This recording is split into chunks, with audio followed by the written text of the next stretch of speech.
Shalom! Ako si Rabbi Rich. Ngayon ay sisisid tayo sa malalim na karunungan ng Erasen Corinto Kabanata 6, partikular na nakatuon sa mga talata 8 at 90. Ang apostol na si Pablo o si Rav Shaul, gaya ng kilala natin, ay nagbibigay sa atin ng isang utos na apurahan at salungat sa kultura. Layuan ninyo ang pakikiapid. Sa pag-unawa ang Griego at Hebreo, hindi lamang ito mungkahi na lumayo. Ito ay isang utos na tumakas, gaya ng pagtakas ni Jose mula sa asawa ni Potiphar. Bakit? Dahil ang bawat iba pang kasalanang ginagawa ng isang tao ay nasa labas ng katawan, ngunit ang nakikiapid ay nagkakasala laban sa kanyang sariling katawan. Sa buhay mesyanik, nauunawaan natin na ang ating mga pisikal na kilos ay may espiritual na kahihinatnan. Nagtanong si Rav Shaul ng isang matalas na katanungan. Hindi ba ninyo alam na ang inyong katawan ay templo ng Ruach HaKodesh, Espiritu Santo, na nananahan sa inyo, na tinanggap ninyo mula sa Diyos? Isipin ang Mishkan, ang tabernakulo sa ilang. Ito ang tahanan ng Shekhina, ang banal na presensya ni Adonai.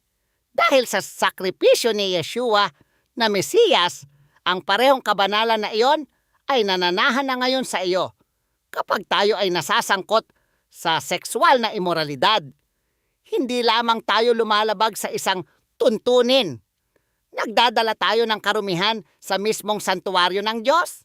Hindi ninyo pag-aari ang inyong sarili. Kayo ay binili sa isang halaga, ang mahalagang dugo ng kordero. Nangangahulugan ito na ang inyong mga mata, ang inyong mga kamay, at ang inyong puso ay pag-aari ng hari. Ang pamumuhay bilang isang mesayanik na mananampalataya ay nangangahulugan ng pagkilala na tayo ay inihiwalay. Kadosh, hindi natin sinusunod ang mga pamantayan ng lungsod ng kasalanan na Korinto o ng modernong mundo.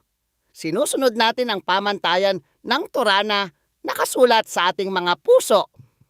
Kung kayo ay natisod, daan na ang teshuvah, pagsisisi, ay laging posible sa pamamagitan ng kapangyarihan ng Panginoong Yeshua. Pagpalain nawa kayo ni Adonai at ingatan habang kayo ay nagsisikap na mamuhay ng isang buhay na nagbibigay luwalhati sa Kanya, sa katawan at espiritu.